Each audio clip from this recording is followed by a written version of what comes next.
여러분 광고해드린 대로 오늘 매각을 위한 공동의회가 진행되고 있습니다. 여러분 투표 다 하셨습니까? 네. 아직 안 하셨다면 예배 후에 현장에서 하시거나 아니면 카톡이나 문자 확인하시고 링크를 클릭해서 여러분 온라인 투표로 꼭 참여하시기 바랍니다.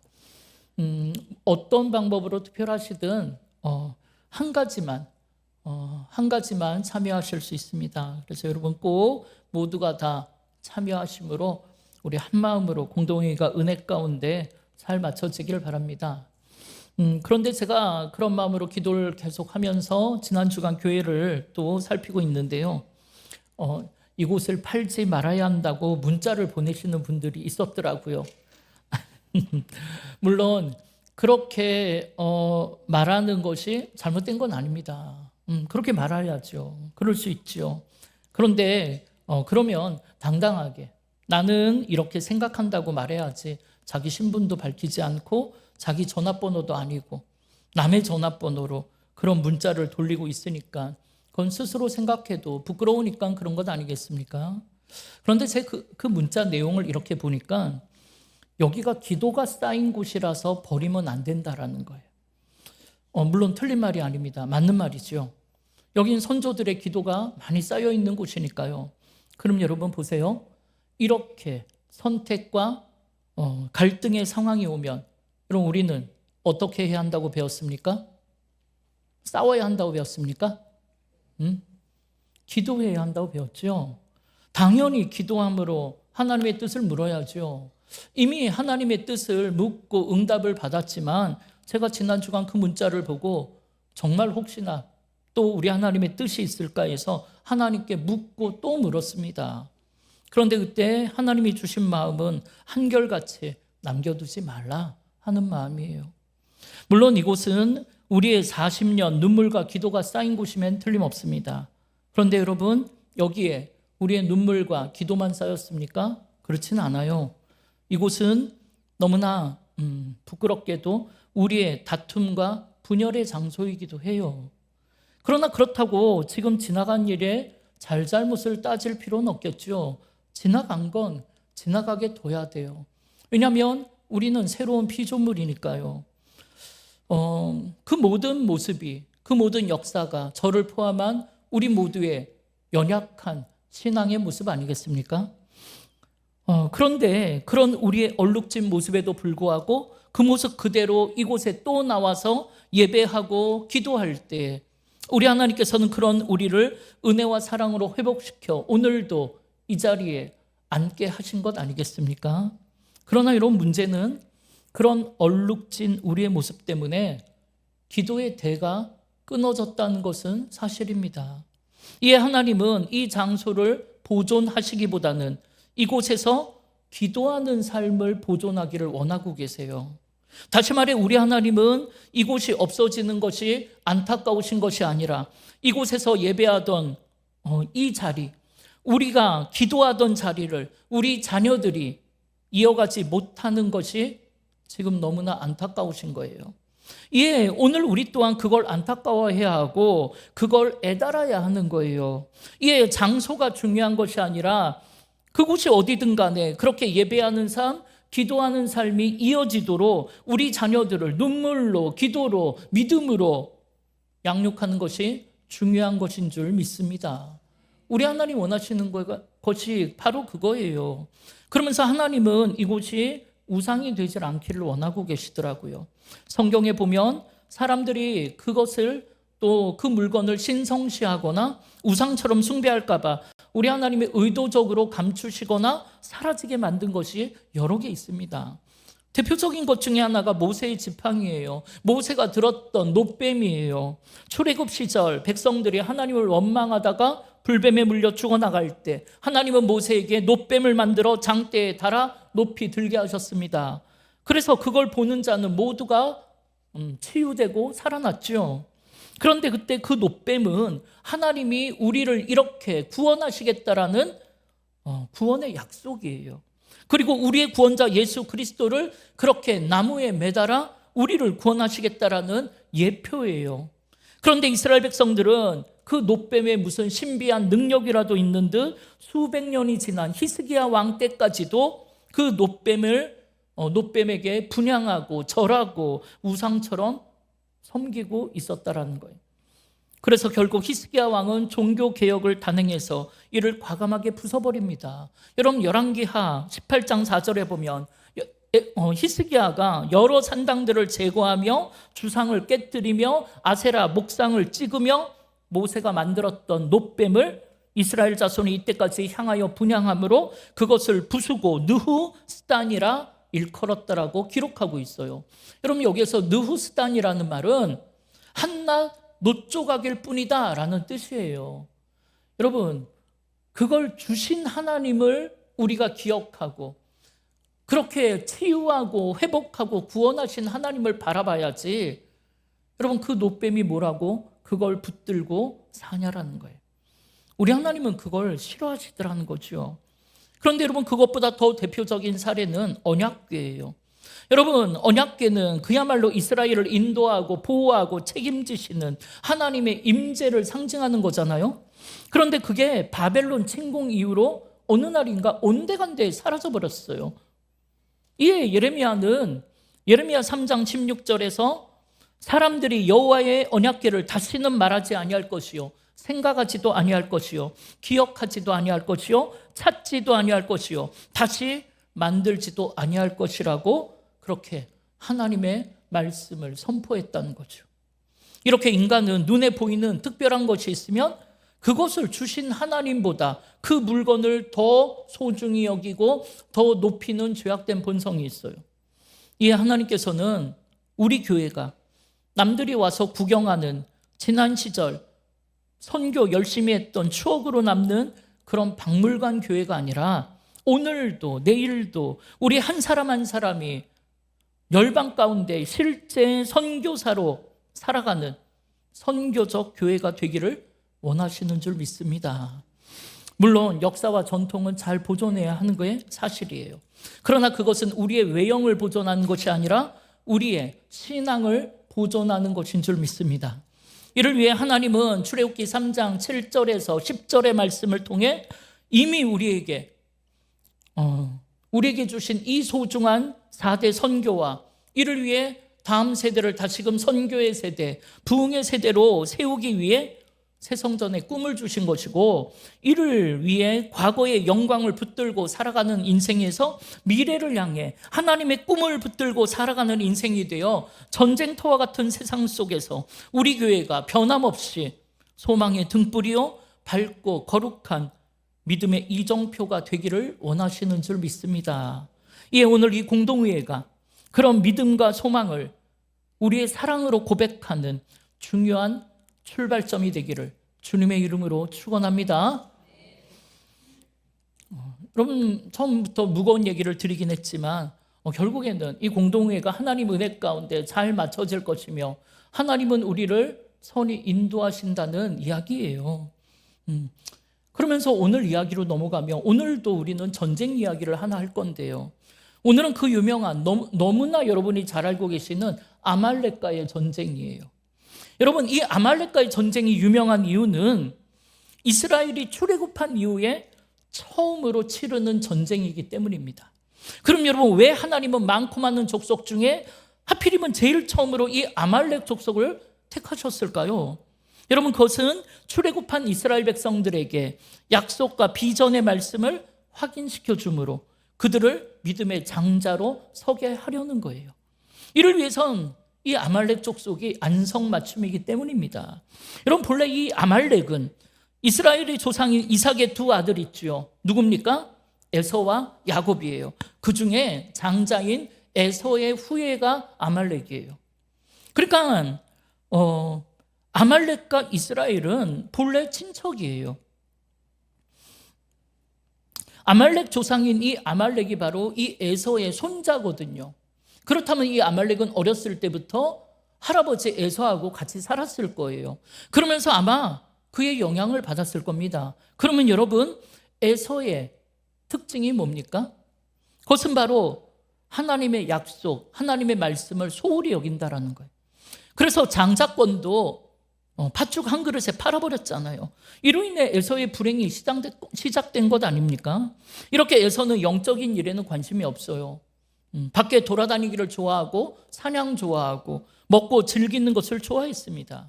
여러분, 고대 사회에서 장자권은 두 가지의 큰 의미가 있어요. 하나는 다른 형제들에 비해 유산을 2배로 받을 수 있는 권리가 있었고, 또 하나는 아버지가 돌아가시면 장자로서 가문을 다스리는 족장의 권한과 또 가문의 혈통을 이어가는 축복권을 가지고 있어요. 이러한 권한 때문에 동생이었던 야곱은 이 장자권을 가지고 싶어 호시탐탐 기회를 노렸죠. 그런데 여러분, 드디어 기회가 왔죠. 형 에서가 사냥하고 돌아와서 기진맥진하여 있을 때 자기가 끓이고 있는 팥죽을 달라고 하자 야곱이 이 기회를 놓치지 않고, 그럼 내가 팥죽을 줄 테니 형의 장자권을 자기한테 팔라고 합니다. 이 에서는 아니 지금 내가 배고파 죽겠는데 그깟 장자권이 뭔 소용이 있겠냐며 옛다 너가 줘라 하면서 야곱에게 줘버린 거예요. 물론 여러분, 그렇다고 장자권이 야곱에게 넘어가는 건 아니에요. 장자권은 그렇게 사고 파는 게 아니니까요. 그러나 지금 에서는 장자에게 주신 이 하나님의 약속을 너무나 우습게 여겼고 소홀히 했던 거예요. 그러나 야곱은 달랐습니다.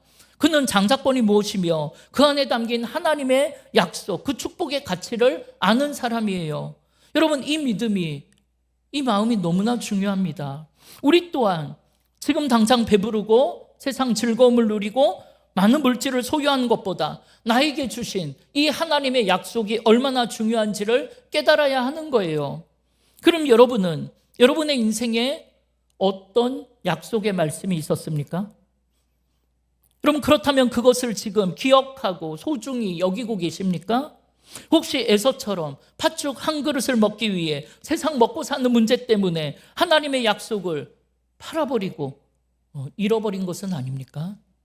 여러분은 고통 중에 신음하며 눈물로 기도할 때 하나님이 주셨던 그 위로의 말씀을 소중히 여기고 계십니까? 어디로 가야 할지 몰라 방황하며 헤매일 때 길을 알려주신 그 소망의 말씀을, 그 설레이는 말씀을 지금도 기억하고 계십니까? 여러분, 그 말씀을 소중히 여기고 기억하는 인생이 되시기를 바랍니다.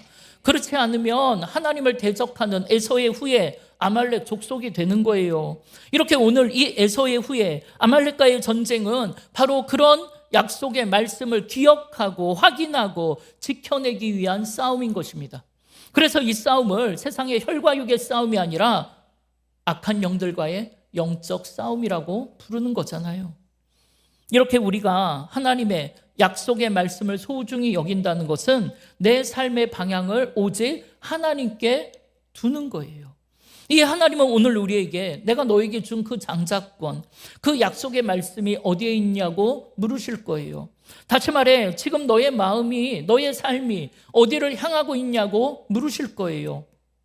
그렇다면 지금 여러분의 마음은 어디를 향하고 있습니까? 세상의 팥죽 한 그릇을 향해 있습니까? 아니면 하나님을 향해 있습니까? 오늘 찬양하고 기도하실 때 내 삶의 방향이 오직 하나님께만 있다고 고백하는 은혜가 있기를 간절히 바랍니다.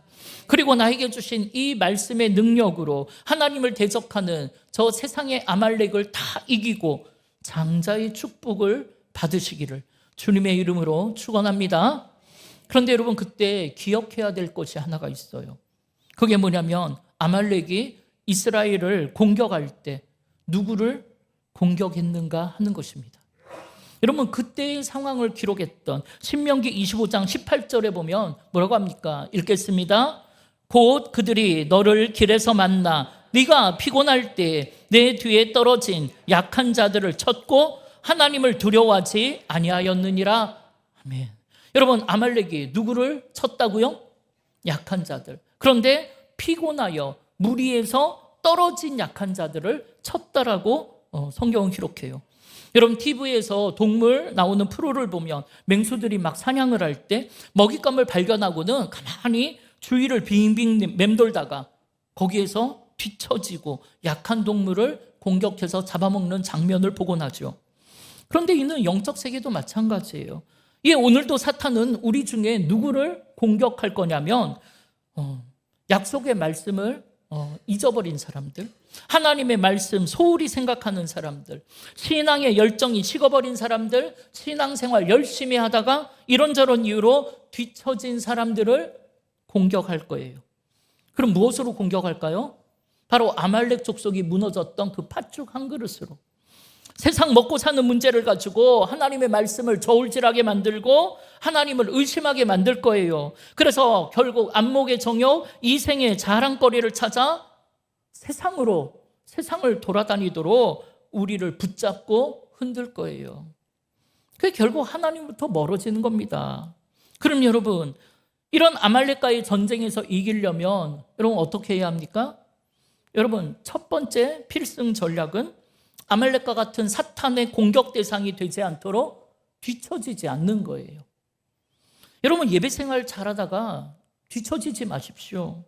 여러분, 오후 예배도 나오시고 여러분 수요 예배도 나오세요. 여러분, 언제 내 인생을 바꿀 놀라운 약속의 말씀이 주어질지 그건 아무도 모르는 거잖아요. 말씀 사모하며 예배의 자리에 나오시길 바랍니다. 또 기도 생활 잘하다가 여러분 뒤처지지 마시기를 바라요. 다시 한번 힘을 내서 여러분 새벽에도 나오시고 금요일 밤에도 꼭 나오시기를 바랍니다. 또 찬양대로, 사랑방 성김이로, 교사로, 선교의 임원으로, 또 사역팀에서 여러 가지 봉사의 자리에서 봉사 잘하다가 이런저런 이유로 여러분 뒤처지지 마세요. 그렇게 하루 이틀 뒤처지다 보면 여러분 누가 쫓아온다고요?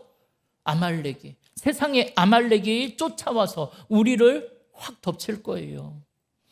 여러분, 제가 늘 강조해 드리지만 예배의 자리에도 되도록이면 여러분 이 앞자리를 좀 사모하시기 바랍니다. 왜냐하면 여러분 피츠버그 대학병원의 연구에 따르면 종교 생활과 인간 수명과의 관계를 연구한 결과 교회에 다니는 사람이 교회에 다니지 않는 세상 사람들보다 2년에서 3년은 더 오래 산다라는 연구 결과가 보고가 있어요. 그런데 저는 그 중에서도 이 앞자리에 앉는 사람이 죄송하지만 저 뒷자리에 앉으신 분들보다 5년은 더 오래 산다고 믿습니다. 저는.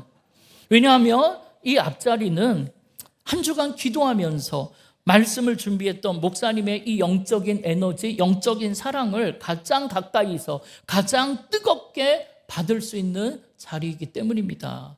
그런 의미에서 이 첫 번째 블럭하고 우리 찬양대 자리하고 여기가 아주 명당 중에 명당입니다. 원래 이거는 번호표 뽑아서 해야 되는 건데 우리가 그냥 막 자유롭게 앉을 수 있게 해준 게 얼마나 큰 은혜인지 몰라요.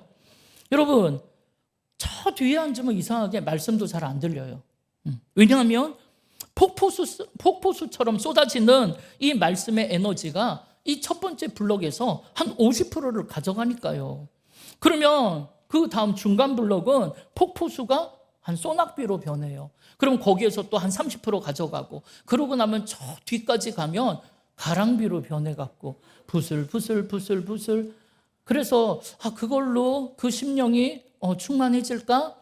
그런 마음이 들어요. 그러니까 여러분 뒤에 앉으면 찬양도 기도도 말씀도 뜨겁질 못하고 뒤처지게 되죠. 그래도 오늘은 특별히 그 10%의 가랑비가 30배, 60배, 100배의 결실 맺기를 주님의 이름으로 축원합니다. 그래, 여러분 좀 앞자리를 사모하시고 한 주에 딱 한 줄씩만 앞으로 오기를 하세요. 그러면 언젠가 이 앞자리 다 오시겠죠. 한 주에 한 줄씩만 앞자리로 오세요. 그러면 여러분 이 세상 아말렉이 공격하지 못하도록 여러분 뒤처지지 않는 인생 될 줄 믿습니다. 두 번째, 아말렉과의 전쟁의 필승 전략은 모세처럼 기도하는 거예요. 여러분 오늘 본문 9절에 보니까 모세가 여호수아에게 이르되 우리를 위하여 사람들을 택하여 나가서 아말렉과 싸우라는 거예요. 내일 내가 하나님의 지팡이를 손에 잡고 산꼭대기에 서겠다는 거죠. 이렇게 먼저 모세는 여호수아와 용사들을 전쟁터로 보냈습니다. 그리고 자신은 전쟁터로 가지 않고 산꼭대기로 올라가서 손을 들고 기도했어요. 이것이 바로 승리의 필승 전략입니다. 이에 우리도 세상에 아말렉이 싸움을 걸어오면 이 두 가지 방법을 동시에 사용해야 돼요. 그런데 어떤 사람을 보면 세상에 아말렉이 싸움을 걸어오면 풍랑 앞에 쩔쩔매며 세상 철병거를 얻으려고 막 세상을 헤매고 돌아다니는 사람이 있어요. 또 어떤 사람은 반대로 세상적인 준비나 노력은 하지 않고 오로지 골방에 들어가 기도만 하는 사람도 있어요. 이런 극단적인 방법은 여러분 둘 다 잘못된 거예요. 이에 모세는 이 두 가지 방법을 균형 있게 사용했습니다. 기도만 한다고 시험에 합격하는 게 아니잖아요. 공부를 열심히 해야죠. 그런데 그렇다고 공부만 열심히 한다고 인생의 길이 열리는 게 아닙니다. 여러분, 기도도 열심히 하면서 모든 것을 하나님께 맡겨야죠.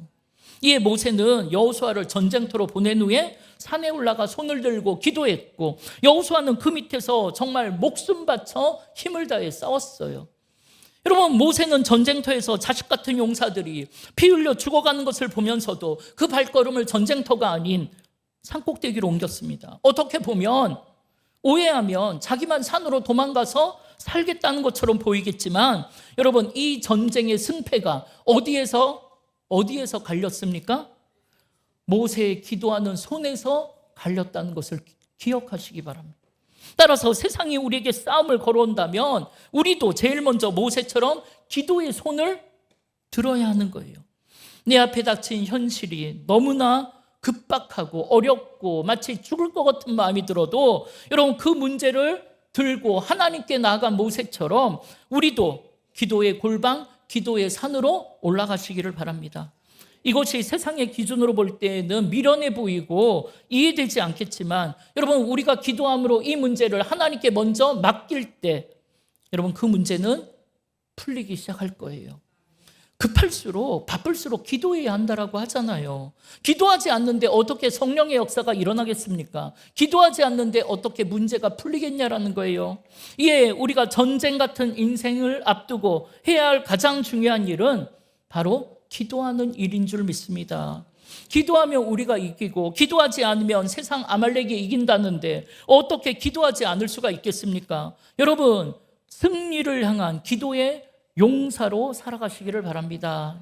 그리고 기도했으면 그 다음에는 이제는 말씀 붙잡고 고통과 풍랑의 세상 앞에서 하나님의 군대요 그리스도의 용사답게 세상 철병거 붙잡지 말고 나에게 있는 이 작은 믿음의 물맷돌을 힘껏 던지시기를 바랍니다. 그럴 때 하나님은 세상 골리앗으로부터, 세상 아말렉으로부터 우리를 구원하실 것이고, 그때 우리를 대적하던 적군은 7길로 도망갈 것입니다. 여러분, 하나님께서 신명기 28장 7절에 뭐라고 약속하셨어요? 함께 읽겠습니다. 여호와께서 너를 대적하기 위해 일어난 적군들을 내 앞에서 패하게 하시리라. 그들이 한 길로 너를 치러 들어왔으나 내 앞에서 7길로 도망하리라. 아멘.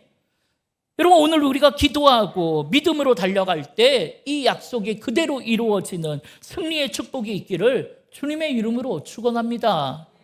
여러분, 그 다음 아말렉 전쟁에서 승리하는 마지막 세 번째 필승 전략은 함께 기도하는 거예요. 여러분, 하나님은 모세를 혼자 가게 하지 않으셨습니다. 여러분, 그럼 누가 모세와 함께 산으로 올라갔습니까? 아론과 훌이 함께 올라갔어요. 그리고 모세의 손이, 기도의 손이 피곤하여 내려갈 때 그 손이 내려가지 않도록 아론과 훌이 받쳐줬어요.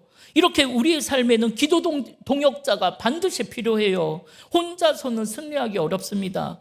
여러분, 내 믿음이 약해질 때, 내 믿음이 흔들릴 때 내 손을 붙들어줄 기도의 동역자가 있어야 돼요. 내 삶에 풍랑이 몰려올 때 함께 기도해 주는 사람 반드시 있어야 돼요. 그렇다면 여러분, 지금 여러분과 가깝게 지내는 사람들은 기도하는 사람들입니까? 그렇지 않다면 여러분, 세상의 전쟁터에서 아마 여러분은 힘든 싸움을 하게 될 거예요. 지금 여러분에게는 기도 제목을 나눌 수 있는 기도 동역자가 반드시 필요해요.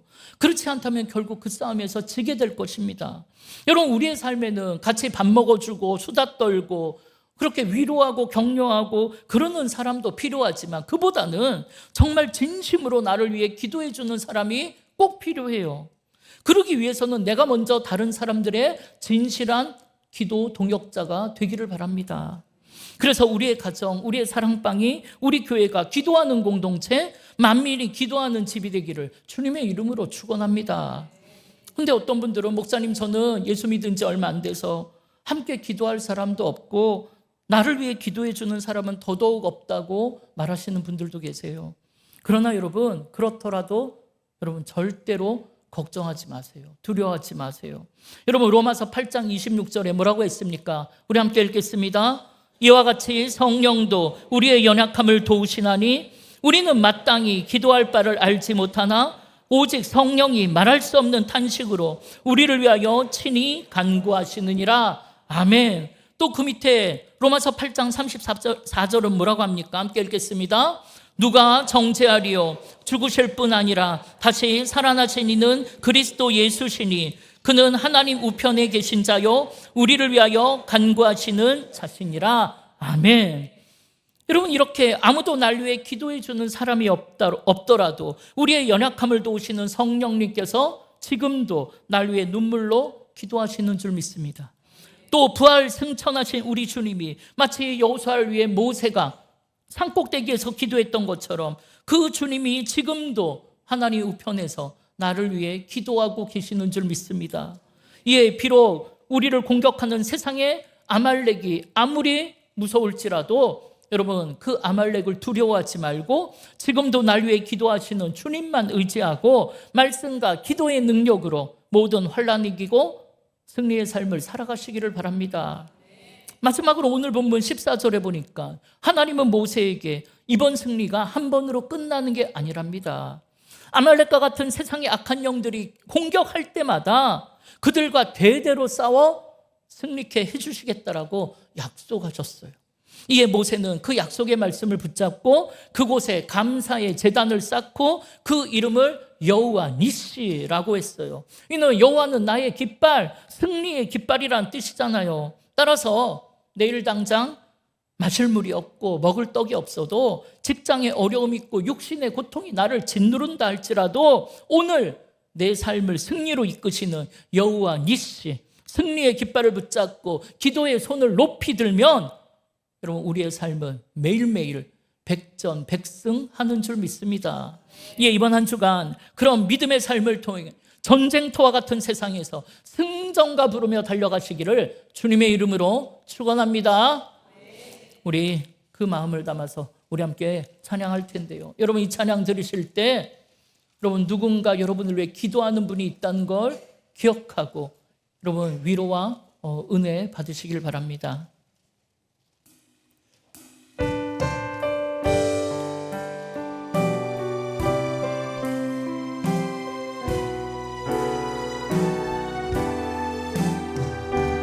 우리 함께 고백하십시다.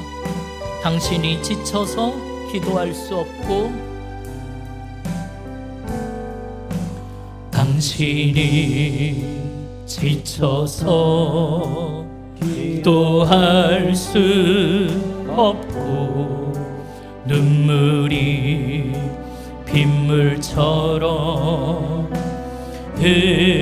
흘러내릴 때 주님은 아시네. 당신의 약함을 사랑으로 돌봐주시네.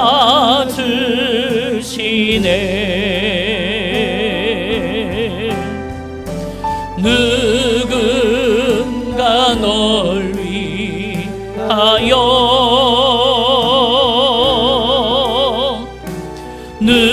누군가 기도하네.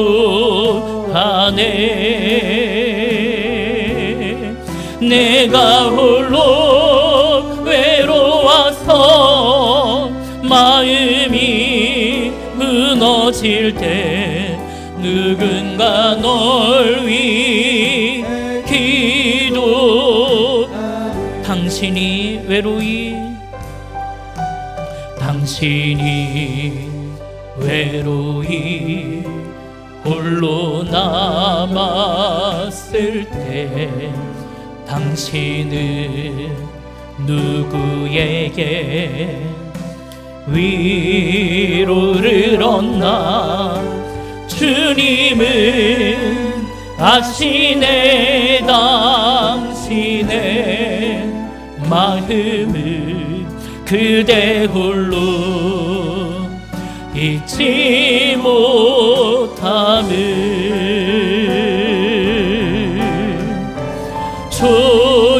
조용히 그대 위해 누군가 기도하네. 내가 홀로 외로워서 마음이 무너질 때 누군가 널 위해, 우리 다시 한번 고백합니다. 조용히 그대 위에, 조용히 그대 위해 누군가 기도하네. 누군가 기도하네. 내가 홀로 외로워서 마음이 무너질 때 누군가 널 위해 기도하네.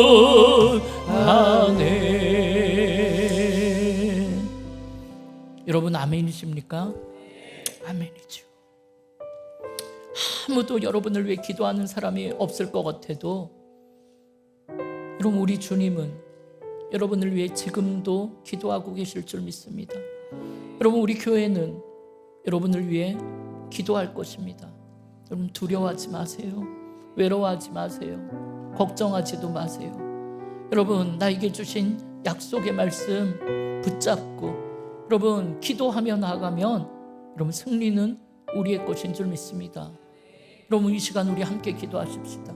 하나님, 비록 세상 아말렉이 너무나 무섭게 달려들어도 하나님, 나를 위해 싸우시는 하나님 바라보고 약속의 말씀 붙잡고 기도함으로, 말씀의 능력으로 하나님 승리의 삶을 살게 해달라고 이 시간 우리 주의 이름으로 한번 부르며 합심으로 기도하겠습니다.